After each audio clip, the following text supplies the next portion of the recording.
गुरु ब्रह्म महिमा अलेख शरण। नमस्कार दर्शक वृंद, आपण मानंकु आजिर राशिफल कार्यक्रम मु एस कुमार स्वागत जनाऊँगी। प्रतिदिन निजर राशिफल जानिबा पाई गुरुकृपा यूट्यूब चैनल को सब्सक्राइब करंतु और पाखरे थिबा बेल आइकन को प्रेस करी ऑल नोटिफिकेशन ऑन करी दियंतु, जहा फଳରେ आमे जेतेबेले वीडियो अपलोड करिवो प्रथमे आपण वीडियो देखि पारिबे। आमर यही वीडियो रे आपण संपूर्ण पंचांग सहित मेष ठारू मीन पर्यंत 12 गोटी राशिर राशिफल विषय रे जानि पारिबे। वीडियो को दयाकरी शेष पर्यंत देखंतु। वीडियोटी भल लागिथिले वीडियो को लाइक करंतु एवं आपणक प्रियजन पाखु शेयर करी जणांतु। एबे आसंतु जानिबा आज दिनर संपूर्ण पंचांग विषय। आज इंग्राजी 2026 मसीहा अगस्ट मास 1 तारिख शनिवार, दिल्ली स्वराब्दा सन 1433 साल, स्वाधीन भारताब्द 79 वर्ष, महिमाद 199 वर्ष। उत्कल गजपति श्री श्री गजपति दिव्यसिंह देव महाराजांकर 69 अंक। सौरस्व श्रावण मास 16 दिन, चांद्रमते श्रावण कृष्ण पक्ष तृतीया तिथि रात्रि 9 घंटा 18 मिनिट पर्यंत।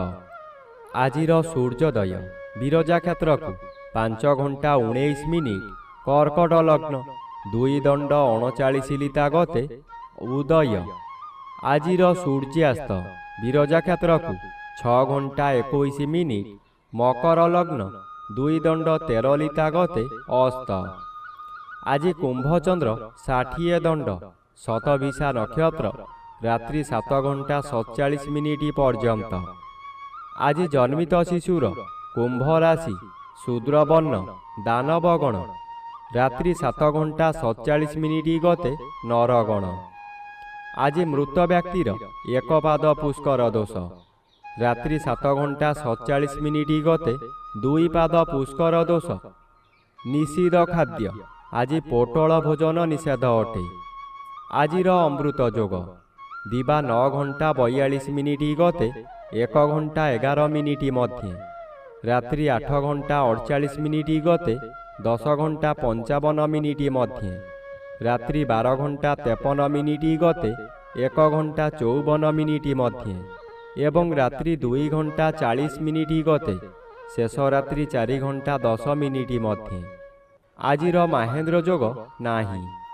आजिर काल बेला प्रातरु दिवा 7 घंटा 9 मिनिट मध्य एवं अपराह्न 4 घंटा 18 मिनिट गते 6 घंटा 21 मिनिट मध्य।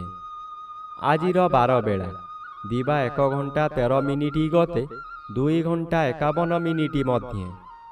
आजिर काल रात्रि अस्तरु रात्रि 7 घंटा 24 मिनिट मध्य एवं शेष रात्रि 4 घंटा 15 मिनिट गते 5 घंटा 20 मिनिट मध्य।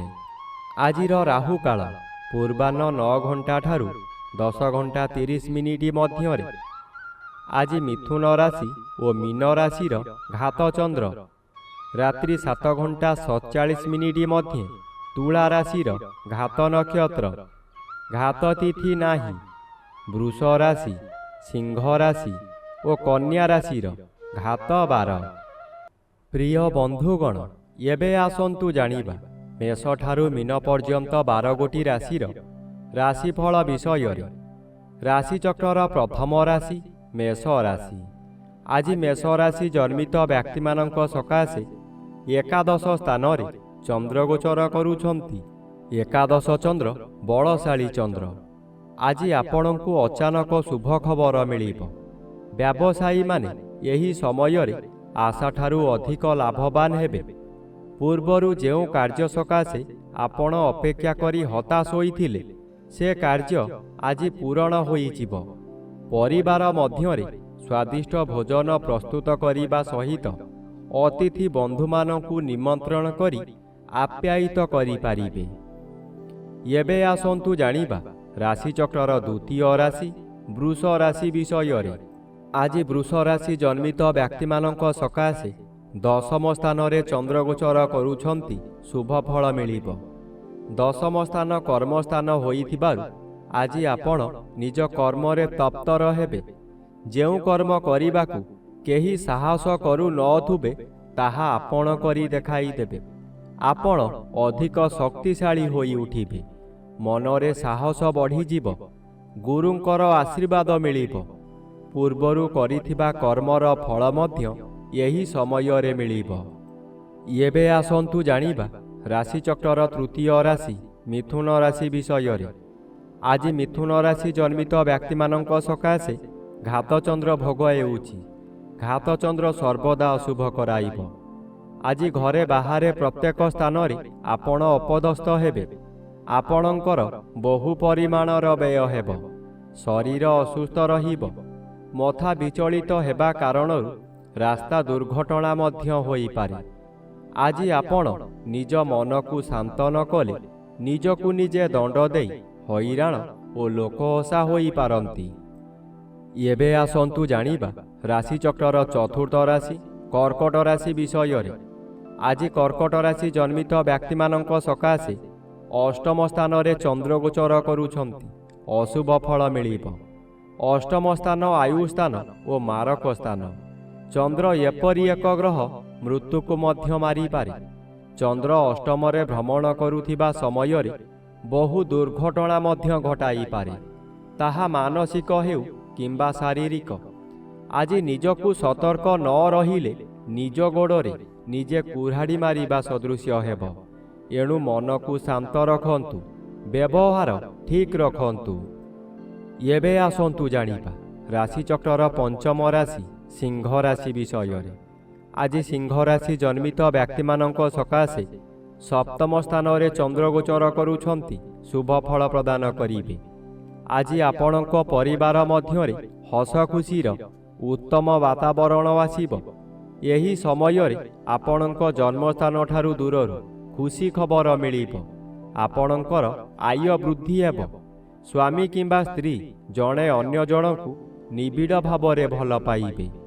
ଆପଣ ଯାହା ବ୍ୟବସାୟ କରୁଛନ୍ତି ତହିଁରେ ଆଶାଠାରୁ ଅଧିକ ଆୟ ହେବ।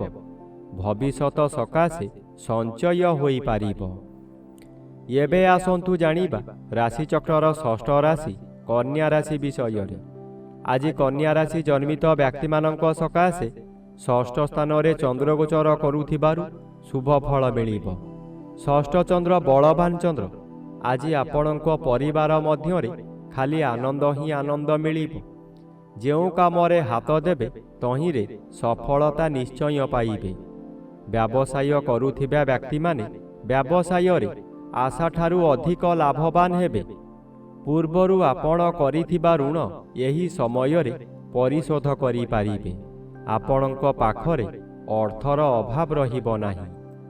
ଏବେ ଆସନ୍ତୁ ଜାଣିବା ରାଶିଚକ୍ରର ସପ୍ତମ ରାଶି ତୁଳା ରାଶି ବିଷୟରେ। ଆଜି ତୁଳା ରାଶି ଜନ୍ମିତ ବ୍ୟକ୍ତିମାନଙ୍କ ସକାଶେ ଦଶମ ରବି ଶୁଭ ଓ ପଞ୍ଚମ ଚନ୍ଦ୍ର ବାଧାପ୍ରାପ୍ତ ଅଛନ୍ତି। ଶୁଭ ଫଳ ପ୍ରଦାନ କରିବେ। ଆଜି ଆପଣଙ୍କର ସ୍ୱାସ୍ଥ୍ୟ ଉତ୍ତମ ରହିବ। ପୂର୍ବରୁ ଯେଉଁମାନେ ହଇରାଣ ହରକତ କରୁଥିଲେ ଏବେ ଆପଣ ଶାନ୍ତିରେ ରହିପାରିବେ। ପଞ୍ଚମ ଗୃହ ଜ୍ଞାନ ଗୃହ ହୋଇଥିବାରୁ ଆପଣଙ୍କର ବିଭିନ୍ନ ଜ୍ଞାନ ବୃଦ୍ଧି ହେବ। ଆପଣଙ୍କ ଉପସ୍ଥିତ ଜ୍ଞାନ ବଳରେ ବହୁ ବଡ଼ ବଡ଼ ବିପଦରୁ ମୁକୁଳି ଯିବେ। ବହୁ କାମରେ ହାତ ଦେଇ ଆପଣ ସଫଳ ହେବେ। ଶୁଭ କର୍ମମାନ କରିବେ। ଏବେ ଆସନ୍ତୁ ଜାଣିବା ରାଶିଚକ୍ରର ଅଷ୍ଟମ ରାଶି ବିଛା ରାଶି ବିଷୟରେ।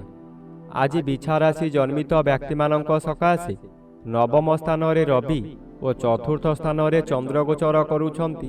ଶୁଭ ଫଳ ପ୍ରଦାନ କରିବେ।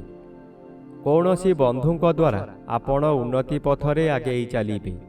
ହଠାତ୍ ଅର୍ଥ ବ୍ୟୟ ହେଲେ ମଧ୍ୟ କୌଣସିଠାରୁ ଅର୍ଥ ମିଳିଯିବ। ଆପଣ ଖୁସିରେ ରହିବେ। ମାନସିକ ଅଶାନ୍ତି ପରିବର୍ତ୍ତେ ମାନସିକ ଶାନ୍ତି ମିଳିବ। ଆଜି ହଠାତ୍ କୌଣସି ସ୍ଥାନରୁ ଶୁଭ ଖବର ପାଇ ବିଦେଶ ଯାତ୍ରା କରିପାରନ୍ତି। ମନରେ ଆନନ୍ଦ ଉତ୍ସାହ ଭରି ଉଠିବ। ଏବେ ଆସନ୍ତୁ ଜାଣିବା ରାଶିଚକ୍ରର ନବମ ରାଶି ଧନୁ ରାଶି ବିଷୟରେ। ଆଜି ଧନୁ ରାଶି ଜନ୍ମିତ ବ୍ୟକ୍ତିମାନଙ୍କ ସକାଶେ ତୃତୀୟ ସ୍ଥାନରେ ଚନ୍ଦ୍ର ଗୋଚର କରୁଛନ୍ତି। ତୃତୀୟ ଚନ୍ଦ୍ର ବଳବାନ ଚନ୍ଦ୍ର। ଆପଣଙ୍କ ସ୍ୱାସ୍ଥ୍ୟରେ ଉନ୍ନତି ଘଟିବ। ପୂର୍ବରୁ ଥିବା ରୋଗମାନ ଅପସରିଯିବ। ଶରୀରର ତେଜ ବୃଦ୍ଧି ହେବ। ଯେଉଁ କାର୍ଯ୍ୟ କରିବାକୁ ଚାହିଁବେ ତହିଁରେ ସଫଳତା ଲାଭ କରିବେ। ଆଜି ହଠାତ୍ ଆପଣଙ୍କର କୌଣସିଠାରୁ ଶୁଭ ଖବର ପାଇ ମନର ବଳ ବୃଦ୍ଧି ହେବ। ବ୍ୟବସାୟରେ ଅଧିକ ଲାଭବାନ ହେବେ। ଧନ ସଞ୍ଚୟ କରିବାର ଦିନଟିଏ।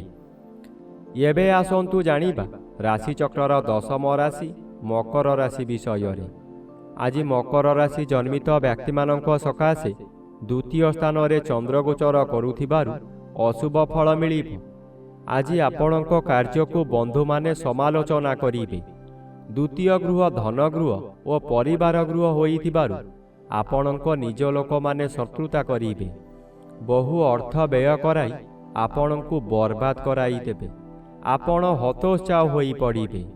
ବେଳକୁ ବେଳ ଆପଣଙ୍କର ଶରୀର ଅସୁସ୍ଥ ହୋଇପଡ଼ିବ। ଏବେ ଆସନ୍ତୁ ଜାଣିବା ରାଶିଚକ୍ରର ଏକାଦଶ ରାଶି କୁମ୍ଭ ରାଶି ବିଷୟରେ। ଆଜି କୁମ୍ଭ ରାଶି ଜନ୍ମିତ ବ୍ୟକ୍ତିମାନଙ୍କ ସକାଶେ ଶ୍ରୀଚନ୍ଦ୍ର ଗୋଚର କରୁଥିବାରୁ କେତେକାଂଶରେ ଶୁଭ ଫଳ ମିଳିବ।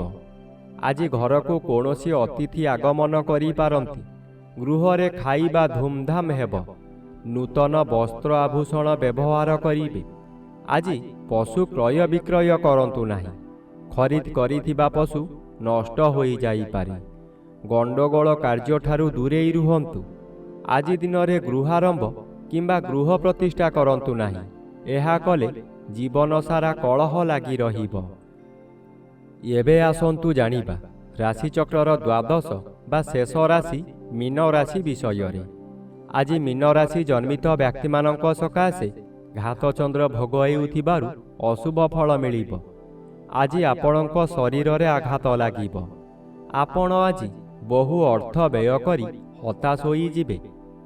ଯାହା କରିବେ ତହିଁରେ କ୍ଷତି ସହିବେ, ଯାହାଦ୍ୱାରା ଆପଣଙ୍କର ମଥା ବିଚଳିତ ହୋଇଯିବ। କାହାକୁ କ'ଣ କହିବେ ଠିକ୍ ରହିବ ନାହିଁ। ଆଜି ଆପଣ ଅତି ଜିଦଖୋର ହୋଇ ନିଜର ବହୁ କାର୍ଯ୍ୟ କ୍ଷତି କରିବେ ଅବା ନଷ୍ଟ କରିଦେବେ।